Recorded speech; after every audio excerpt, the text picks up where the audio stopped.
merci de nous avoir rejoints dans Fil Éco, l'émission qui revient sur l'actualité économique locale. On commence tout de suite avec les grandes lignes de cette émission. Les salariés de Fujifilm Medical System, toujours en attente des modalités de leur plan social, nous ferons le point sur leur situation.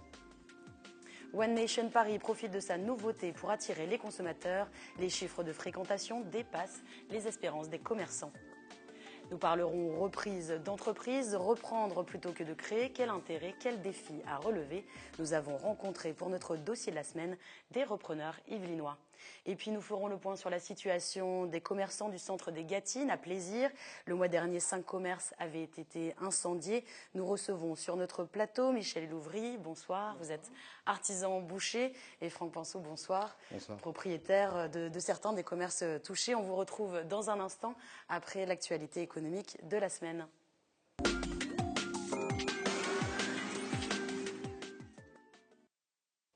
Nous vous parlions dans le journal télévisé de mardi des salariés de Fujifilm Medical System France, basés à Montigny-le-Bretonneux. Ils avaient entamé un mouvement de grève illimité. Ils se disent inquiets quant à leur avenir. Leurs revendications n'ont pas changé, comme vous allez le voir. Des images de Patrick et Jacques de Dixmude.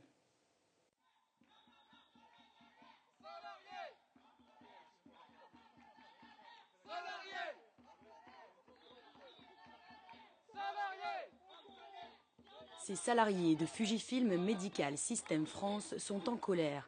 Lundi, ils protestaient contre une réorganisation du groupe et l'annonce d'un PSE, un plan de sauvegarde de l'entreprise. 53 suppressions de postes en France et 31 salariés de Montigny appelés à travailler sur le site d'Asnières, le siège social. Des annonces qui inquiètent. On ne sait pas encore en fait dans quelles conditions les gens vont aller sur Asnières et dans quelles conditions les gens vont partir pour ceux qui ne pourront pas suivre. Pour la direction de cette entreprise d'imagerie médicale, le but est de regrouper physiquement les activités endoscopie et radiologie et pallier à la baisse d'activité. Donc en fait, c'est un petit peu le changement qu'a connu la photo quand on est parti de l'argent, on est passé de l'argentique au numérique, et maintenant arrive en radiologie où on passe de l'argentique également au numérique, avec toutes les conséquences économiques que cela peut avoir. Et donc dans ce cadre-là, nous sommes obligés de réorganiser la société. La Directe a cependant demandé à l'entreprise d'apporter des modifications sur les modalités d'accompagnement et les indemnités de départ. Sur Montigny, près de 80% des salariés étaient en grève jusqu'à mercredi. Ils ont repris aujourd'hui l'activité après avoir rencontré leur direction. Sur le site d'Asnières, par contre, la mobilisation continue. De nouvelles modalités devraient être proposées à l'ensemble des salariés ce vendredi. Le paquet de cigarettes à 7 €, une nouvelle barre franchie ce lundi suite à la dernière hausse du prix du tabac. Comment réagissent buralistes et consommateurs? Réponse avec ce reportage réalisé avec Patrick Jacques de Dixmude. Nouvelle hausse du prix du tabac ce lundi, la 3e en 15 mois. Les paquets de cigarettes ont augmenté de 20 centimes. Le plus vendu est ainsi passé en quelques années de 5 à 7 €. Les paquets de tabac à rouler, sur lesquels se reportaient certains consommateurs, augmentent quant à eux de 50 centimes. Une envolée des prix qui inquiète les buralistes. Encore une hausse qui nous frappe de plein fouet, égale baisse du volume, donc baisse de chiffre d'affaires. Parce qu'aujourd'hui, contrairement aux années précédentes, l'augmentation du prix ne compensera pas la perte de volume. L'année dernière, les ventes de tabac ont déjà chuté de 7,7%. Une victoire pour le gouvernement qui souhaite voir la consommation de tabac diminuer par mesure de santé publique. Mais pour les consommateurs rencontrés, cette hausse ne les poussera pas à arrêter de fumer. Celui qui fume depuis 30 ans, il ne va pas s'arrêter le jour de lendemain. Hein. Aucune efficacité, non. On va aller à l'étranger chercher nos cigarettes maintenant, là où c'est moins cher, tout simplement. En France, près de 25% du tabac consommé proviendrait de réseaux parallèles.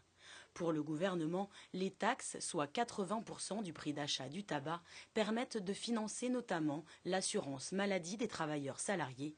73 000 personnes meurent chaque année du tabac. Et une autre difficulté frappe les buralistes. Les salariés du fournisseur de tabac pour l'Île-de-France sont actuellement en grève. Cela fait maintenant 8 jours qu'ils réclament une augmentation de salaire. Au Chesnay ou encore à Montigny, des buralistes sont actuellement en rupture de stock. Lundi, les buralistes n'étaient pas les seuls. En colère, les taxis parisiens étaient en grève. Ils protestaient contre la hausse de la TVA et la concurrence qu'ils estiment déloyale. Des véhicules véhicules de tourisme avec chauffeur, les VTC. Pas de mouvement à noter dans le département, mais à Saint-Quentin, en Yvelines, les taxis soulignent les mêmes difficultés. Aujourd'hui, le prix, comme partout, c'est le nerf de la guerre. Donc plus vous êtes cher, moins vous avez de clients. Et la concurrence, effectivement, moins ils ont de contraintes et moins ils ont de charges, plus ils peuvent faire des prix bas. Donc automatiquement, pour nous, c'est effectivement des choses qui ne sont pas formidables et on n'a pas le choix. Parce que nous, les tarifs, il faut savoir également que quand on n'applique pas les augmentations de tarifs, on nous verbalise. Ensuite, c'est vrai qu'on est quand même contrôlé souvent, on a des compteurs, on est plombé, il y a visite médicale et autres. Enfin, il y a beaucoup de contraintes que les autres n'ont pas visiblement. Première solde pour l'outlet de luxe One Nation et premier baptême du feu pour les commerçants. Le centre commercial des Clés-sous-Bois a connu une grosse affluence, surtout ce week-end, contrastant avec le bilan plutôt mitigé des autres enseignes. Reportage Olivier Maniscalco et Patrick Jacques de Dixmude. Nous venons de Sologne, parce qu'on avait entendu parler effectivement de ce centre de marque dégriffée et en plus en solde, donc c'est vrai que c'est super intéressant. Il suffit on a les bras un peu chargés. Tout dépend pour qui. Oui, tout dépend pour qui, voilà. Même si le premier bilan des soldes d'hiver semble mitigé pour les enseignes de mode avec une baisse de chiffre d'affaires de 5 à 10% en France, à One Nation Paris, aux Clés-sous-Bois, on semble ne pas connaître la crise. Avec 80 000 visiteurs du 8 au 12 janvier, les tiroirs caisses se sont bien remplis pour ce nouveau complexe que les clients viennent découvrir. Un nouvel équipement commercial dans une zone qui est déjà très populaire, donc bien sûr ça a joué. Ce qui a surtout joué, je pense, c'est le fait que nos prix sont tous les jours très bas. On a moins 30% de démarques tous les jours et les soldes viennent de s'appliquer sur ces prix déjà démarqués, donc les gens l'ont compris. Des gens qui pourtant peuvent bénéficier toute l'année de promotions via les sites internet spécialisés ou les nombreuses boutiques qui proposent régulièrement des rabais intéressants. Mais là encore, l'effet nouveauté du centre semble opérer. Je pense que ça fausse un peu la donne, parce que certains clients vont être beaucoup moins impatients. De manière générale, vu qu'il y a des soldes un peu toute l'année, des soldes flottantes. Mais on va dire que les clients qui sont venus pour acheter, parce qu'ils avaient fait du repérage avant la période des soldes. Donc on a eu une hausse de à peu près 10% au niveau de fréquentation. Par contre, le chiffre, on est passé du simple au double, voire même au triple selon les journées. Autre explication des bons chiffres, les navettes gratuites mises en place depuis Paris pour transporter les clients vers les boutiques. Il vous reste jusqu'au 11 février, date de la fin des soldes, pour en profiter. Soulagée par la baisse de la TVA de 7 à 5,5%, la Fédération nationale des cinémas français a décidé de proposer des places de cinéma à 4 € pour les moins de 14 ans. Mais est-ce que cela va réellement changer les choses pour les salles? Éléments de réponse, Anthony Reich et Patrick Jacques de Dixmude. Les familles sont les grands gagnants de la baisse de la TVA. Désormais, lorsque vous emmènerez vos enfants au cinéma, leur place vous coûtera 4 €. Un nouveau prix dû à la diminution de la taxe pour le grand écran de 7 à 5,5%. Mais cette offre mettrait en difficulté les petites salles qui se démarquaient jusqu'à présent par des tarifs attractifs et qui dénoncent un gros manque à gagner. On peut pratiquer des tarifs plus bas, donc permettre à plus de monde de venir dans les salles, mais nous, ça va encore nous baisser encore un petit peu, bon, c'est un tout petit peu plus cher, mais ça va encore nous baisser un tout petit peu, ça va jouer sur notre chiffre d'affaires, quoi. Et comme on sait qu'on a des chiffres d'affaires qui sont un peu ric-rac, c'est un peu difficile, ça va surtout profiter aux grands circuits. Grâce à des conventions signées avec les villes d'Elancourt et Maurepas, les jeunes habitants de ces communes payent déjà leur place au Ciné7 entre 2,50 € et 3 €. Cette offre à 4 € est aussi une manière d'inciter les Français à revenir dans les salles, dont la fréquentation ne devrait pas dépasser les 200 millions d'entrées en 2013, soit 10% de moins qu'en 2011. Malgré l'effet d'annonce, cette baisse de la TVA est en réalité un simple retour à la taxation de 2012. La tranche des 6-14 ans représente à l'heure actuelle près de 10% des clients des salles obscures. Cette opération de réduction de la TVA devrait coûter près de 20 millions d'euros à l'industrie du cinéma français. Direction maintenant l'université de Versailles-Saint-Quentin. Mardi se tenait un conseil d'administration afin de voter le budget 2014. Il a été accepté par le conseil mais rejeté par le rectorat car présenté en déséquilibre de 7 millions d'euros, ce qui est contraire au code de l'éducation. L'université a maintenant un mois pour présenter un nouveau budget. La réaction de Jean-Luc Vessière recueillie lors de la cérémonie des vœux de l'agglomération. Maintenant, on va rentrer dans une phase de négociation avec le ministère, puisque un budget en déséquilibre, c'est un peu innovant. Le ministère s'est engagé à nous accompagner dans notre plan de retour à l'équilibre sur plusieurs années, a priori 3 ans. Donc voilà, donc le ministère va nous aider en termes de trésorerie pour pouvoir aller progressivement vers l'équilibre. Mais voilà, il ne s'est pas engagé à nous mettre plus d'argent comme ça. Donc ce sera peut-être des avances remboursables ultérieurement quand la situation sera rétablie. Voilà. J'aurais pu ne pas présenter de budget, laisser le recteur faire ce qu'il voulait, faire des coupes. Mais je pense que c'était être responsable que de présenter ce budget, être responsable vis-à-vis du ministère, responsable par rapport à ma communauté et par rapport aux étudiants aussi. Mon objectif, c'est de ne pas faire de coupes supplémentaires ou vraiment très marginalement. Et une dernière information, le groupe Safran installera cette année son nouveau centre de recherche à Châteaufort et Magny-les-Hameaux. Un bâtiment de 44 000 m² doit accueillir 1500 salariés du groupe. On passe maintenant à l'entretien.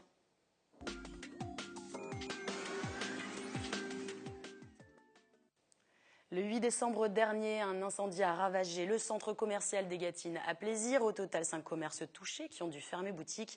Un mois et demi plus tard, quelle est leur situation? Quand pourront-ils reprendre leur activité? Je vous propose de faire le point avec nos invités. Nous recevons sur notre plateau Michel Elouvry. Bonsoir. Vous êtes artisan boucher. Votre commerce fait donc partie des enseignes qui ont été incendiés. Puis à vos côtés, Franck Penseau, bonsoir, propriétaire de certains des commerces touchés également. Donc la nouvelle avait choqué pas mal de monde. Vous-même, vous l'aviez appris comment? Moi, je l'avais appris par téléphone à la maison, parce que mes frigos sont reliés à la maison s'il y a une coupure de courant. C'est comme ça qu'on a été prévu le matin. Aujourd'hui, du coup, votre activité est totalement cessée depuis le 8 décembre. J'imagine que ça représente un manque à gagner important. Surtout sur le mois de décembre, c'est un des mois les plus lourds de l'année quand même. Donc pour l'instant, pas de rentrée d'argent? Rien. Les assurances ne suivent pas? On attend les assurances, on attend les retours des experts, mais c'est long, c'est long, c'est long. Et en attendant, vous continuez à avoir des frais, finalement? Bien sûr, les frais fixes continuent, oui. Ouais. C'est le problème, mais bon. Vous, de votre côté, du coup, vous êtes propriétaire. Le manque à gagner, pour vous, c'est la location des locaux? Tout à fait. Pour l'instant, on a un manque à gagner des locations, mais on sait qu'on est assuré totalement. Donc le plus important pour moi aujourd'hui, c'est surtout les locataires, surtout Michel qui a depuis 30 ans, qui est le plus impacté pour moi. Alors, les assurances, donc du coup, ont réagi quand même assez rapidement. Les expertises ont été rapides, oui. Mais c'est la suite, finalement, qui peine un peu. Voilà, oui. C'est vrai qu'il y a eu les 15 jours de fête qui ont pas mal bloqué les choses, c'est normal, mais depuis, ça fait quand même 15 jours, il ne se passe pas grand-chose. Alors la solution, là, aujourd'hui, ce serait d'installer du coup des préfabriqués? C'est ce qu'on envisage, oui, c'est absolument, oui, à la limite, de pouvoir dépanner nos clients sur place et de rester un peu sur place. Alors avant de développer justement sur ce point, je vous propose d'écouter la maire de Plaisir qui évoque cette possibilité et qui explique ce que la ville peut mettre à disposition de vos commerces. On l'écoute. Nous sommes engagés, bien sûr, à avoir un accompagnement. Alors, un accompagnement qui ne peut être qu'un accompagnement, je dirais, restreint dans le sens que c'est du privé et nous sommes du public, mais bien évidemment, la ville, elle est présente à leur côté. Ce qui s'est passé, c'est que le 20 décembre, nous avons reçu ici, effectivement, certains responsables de chez Casino qui souhaitent aujourd'hui mettre en place une commercialisation, je dirais, un petit peu plus... plus légère, avec des algécos de qualité. Et nous, bien sûr, on leur a mis à disposition toute notre capacité d'aide administrative et aussi la possibilité de s'installer sur l'espace public, puisque, bien évidemment, hors de question d'imaginer qu'on puisse demander quoi que ce soit. Alors, l'espace public, c'est le parking, j'imagine? Tout à fait, oui. Juste devant les magasins, au même endroit, au même emplacement. Donc là, vous allez peut-être vous arranger, on va dire, avec le casino. Tout à fait, on va essayer de faire chambre commune, si j'ose dire, et se regrouper tous les deux pour au moins faire face pendant les 10 mois à venir. Alors, pour vous, c'est compliqué, vous êtes boucher, ça veut dire également avoir une chambre froide, Et oui, il faut que j'installe une chambre froide à mon domicile, il faut que j'arrive à avoir des vitrines réfrigérées, c'est assez compliqué. Et puis une place restreinte. Du coup, ça ne pose pas de problème au niveau de la législation? Non, on va rester dans les normes, ça, de ce côté-là, il n'y a pas de problème, on va rester tout à fait dans les normes. Concernant les commerces, les autres commerces, puisque vous êtes aussi du coup responsable aujourd'hui du syndicat, c'est bien ça? Tout à fait, je suis coprésident du syndic. Aujourd'hui, on va se battre surtout pour tout ce qui est locataire. Moi, je vais me battre au maximum. J'ai souvent Mme Barra qui est responsable du syndic. J'ai tous les architectes en ligne. On essaye d'être assez souvent en ligne. Je l'ai eu une fois ou deux. Les assurances font le maximum, mais aujourd'hui, c'est vrai qu'on est sur un point où il y a une attente. On est bloqué, je vais être honnête. J'essaie d'avoir Mme Barra qui est difficile à joindre aujourd'hui parce qu'elle essaie de faire le maximum avec les assurances. On a un assureur d'assurés qui est formidable, que je peux avoir à la minute, qui va bien me renseigner, qui va essayer de... Voilà, on va tout faire ce qu'on peut aujourd'hui pour que ça aille très vite. La démolition, on estime qu'elle va durer, elle va être proposée, on va essayer de voir avec Madame le maire si on peut l'avoir dans 2 mois. La fabrication, le commencement des travaux, on espère début juin. La finalisation, fin décembre. C'est le délai qu'on a pour l'instant. Pour tous les commerces, ça pourra se faire en parallèle? Pour tous les commerces, pour tous les Tout à fait. En fin de compte, c'est tous les commerces en même temps. On rase, on refait entièrement le bâtiment, donc la structure, à l'identique, et on met tout aux normes. Alors, vous voulez même améliorer, du coup, l'endroit, le lieu. Quelles améliorations, vous voulez apporter? Alors, comme j'évoquais à Michel il n'y a pas longtemps, comme je suis coprésident du syndic depuis peu, je vais m'efforcer avec le président à faire le maximum pour faire un renouveau. Mettre du camérops, faire quelque chose de joli, faire une cour sympathique, redonner du dynamisme, refaire un local poubelle qu'il n'y avait pas. On va refaire plein de choses possibles, mettre des caméras, parce que malheureusement on l'a évoqué mais ça n'a pas été voté. On va mettre des barrières à l'arrière parce qu'on est propriétaire de l'arrière, donc il y a sûrement des voitures qui viennent se stationner, des jeunes, etc. C'est normal, mais bon, on va essayer de bloquer tout ça, de faire un centre un peu fermé, mais quand même attractif, le plus libre et attractif possible, donc faire beaucoup de pubs. Madame le maire m'a autorisé à mettre une pancarte dernièrement, je remercie encore beaucoup Madame le maire, sur le rond-point des Gâtines, juste à côté, voir si on peut le faire, mais avec bien marqué la dénomination de chaque commerce et dire qu'il y a aussi un centre commercial. Donc Madame le maire fait tout. Elle est extraordinaire, je le dis bien, parce qu'elle nous accorde tout pour l'instant. Après, c'est à voir si tout se réalise, mais je remercie beaucoup. Et ces pancartes pourront aussi aider les commerces actuellement en place, qui continuent finalement leur activité et qui connaissent finalement un gros manque à gagner du fait de votre disparition. C'est inévitable, évidemment, oui. Il ne reste plus qu'à 2, c'est pas facile. Hein. Même pour ceux qui restent, c'est pas simple. Hein. Il va y avoir une perte de chiffres énorme, c'est obligatoire. Les gens sont obligés de les chercher ailleurs, ils font leurs courses ailleurs, c'est humain, c'est normal. Ça, c'est... Même nous, il faudra qu'on arrive à redonner l'habitude aux gens de revenir, parce que des habitudes vont se prendre sur un an, il faudra un certain laps de temps pour qu'on retrouve nos repères et qu'on retrouve nos clients et que tout rentre dans l'ordre. Vous êtes tout de même là depuis longtemps, vous êtes, oui, ça fait 28 ans que je suis au même endroit, moi. Oui, on a bien suivi l'évolution du quartier quand même, mais bon. Alors, ce qui est dommage, c'est finalement, vous m'indiquiez tout à l'heure, 2013 a été votre meilleure année. C'est une très très bonne année. Vous avez eu la reconnaissance. Absolument, on s'est associé à une nouvelle enseigne, qui est pour avoir une super traçabilité des produits vraiment de qualité et tout. Les gens étaient très réceptifs, on a fait 2-3 animations, ça s'était très très bien passé. Mais bon, tout est coupé pour l'instant, on va essayer de redémarrer avec eux le plus tôt possible. Ils feront toujours partie, on sera toujours avec eux, ils seront toujours avec nous, on verra bien. C'est pas finalement, l'élan n'est pas coupé en plein vol. Ça non, c'est forfainé, on va dire. On va essayer de rebondir, absolument. De toute façon, pour nous survivre, on est obligé de rebondir. On ne peut pas vivre de nos rentes, c'est pas possible. Déjà 12 mois, ça risque d'être très long et très compliqué. On espère en tout cas que les assurances du coup débloqueront la situation le plus rapidement et on se tiendra informé des réouvertures prochaines. C'est gentil, oui. On aura besoin d'aide à ce moment-là, ouais, absolument. Il faudra qu'on fasse du tapage et la fête tous ensemble. Il faut que les locomotives arrivent, parce que Michel est une locomotive du centre commercial. Maintenant qu'il est parti, il y a 3 locomotives et 2 locomotives sont parties. Donc aujourd'hui, on se bat pour ce centre commercial qui revienne un petit peu, qui revive. Eh bien, on l'espère très prochainement. Merci beaucoup à tous les deux d'avoir été avec nous sur notre plateau. Merci à vous. On passe au dossier de la semaine.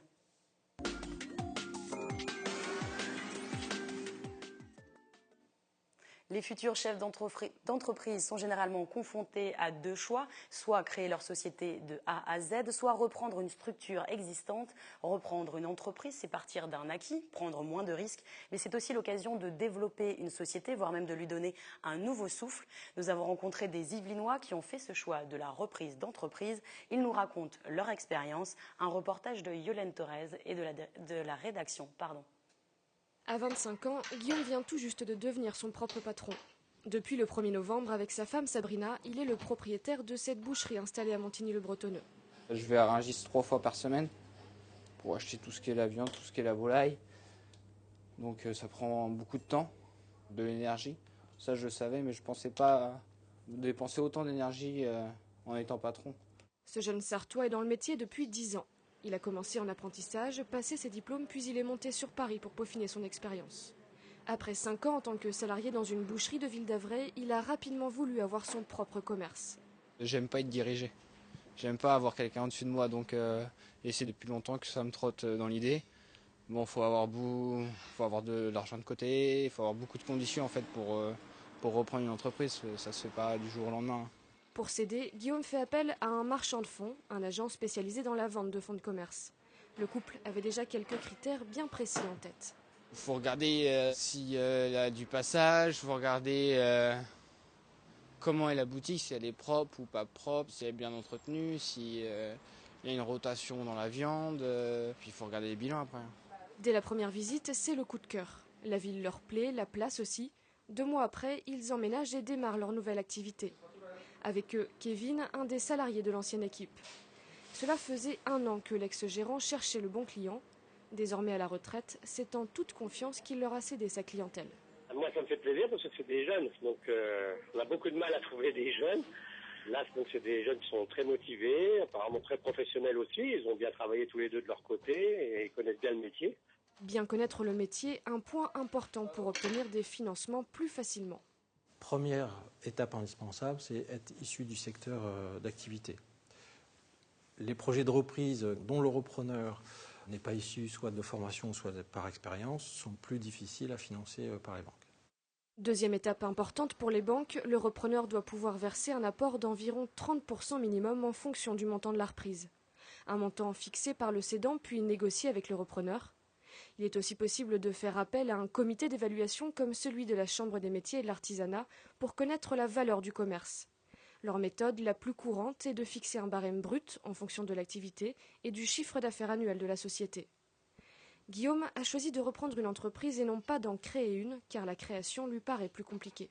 Ça demande beaucoup plus de papier, de recherche, faut trouver les locaux, après faut trouver la personne qui veut bien nous financer, parce que c'est très très cher de faire une boucherie. Tout le matériel est très cher non, je préférerais reprendre quelque chose parce qu'on a déjà une base en fait, on a déjà une base de clientèle. Je connaissais déjà les anciens propriétaires et je suis restée fidèle aux nouveaux arrivants avec la même satisfaction pour le moment, donc j'espère que ça va durer. Aujourd'hui, dans le département des Yvelines, 40% des chefs d'entreprise artisanales seraient en âge de partir à la retraite. La reprise d'entreprise constitue donc un enjeu important. Du côté des repreneurs, le volume n'est peut-être pas aussi important. Aujourd'hui, on a beaucoup plus de personnes, de porteurs de projets qui vont vers un projet de création d'entreprise classique, plutôt que de penser à un projet de reprise. Pourtant, les avantages d'une reprise sont bien là, assure le responsable. Le taux de pérennité est beaucoup plus important chez les repreneurs et contrairement à ce que l'on pourrait penser, reprendre une entreprise n'est pas un frein à l'innovation. Le nouveau chef d'entreprise, il va pouvoir y mettre sa touche, il va pouvoir y mettre sa patte et développer de nouveaux services, de nouvelles manières de fonctionner, remettre en question un peu les fournisseurs, etc. La clientèle, elle est là. L'objectif, c'est de garder cette clientèle et d'en développer une nouvelle. Donc forcément, pour en développer une nouvelle, il va falloir trouver de nouveaux moyens de la conquérir. Donc l'innovation, alors ce n'est pas que l'innovation technologique, mais l'innovation de service, ça peut être une manière d'aller plus loin. Aller plus loin, c'est justement ce qu'a voulu faire Manuel. Si elle est complètement déchargée, il faut prévoir au moins 2 à 3 heures minimum pour qu'elle soit opérationnelle.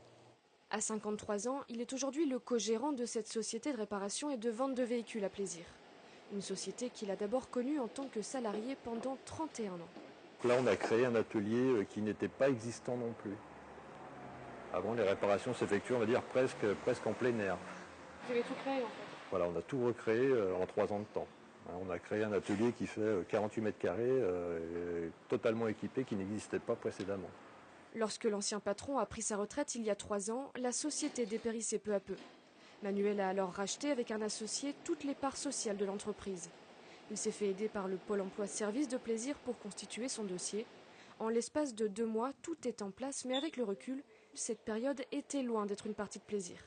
La première année, c'était très très compliqué et lourd, en charge administratif.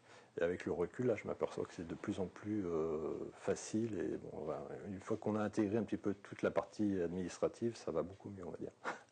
Mais c'est vrai qu'au début, ça fait un peu peur. La première année, on a du mal à dormir. En 3 ans, Manuel et son associé ont développé leurs services. Location, dépannage sur site, une plus grande palette de véhicules, des nouveautés qui fonctionnent et qui fonctionnent bien. En 3 ans, le chiffre d'affaires annuel a presque doublé. Ils sont encore décalés. Tu vois? Alors que l'autre côté, il n'a pas bougé. Mais est-ce que ce serait parce que le résident ne serait pas trop serré? Peut-être, c'est plus échangé. En tant qu'ancien salarié, il a eu l'avantage d'assurer une certaine pérennité avec la clientèle. Les clients, quand ils voient une figure qui reste, ça les rassure quelque part.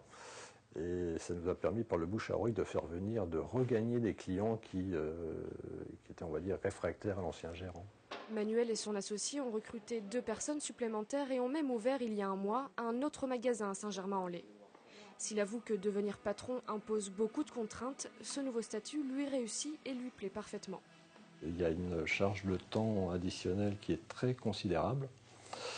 Mais bon, on a le privilège, on va dire, d'être son propre patron, de travailler pour soi, donc on a moins de comptes à rendre. Okay. À demain, bonne journée, au revoir. Merci d'avoir été avec nous. Je vous donne rendez-vous la semaine prochaine pour un prochain numéro. Bonne soirée.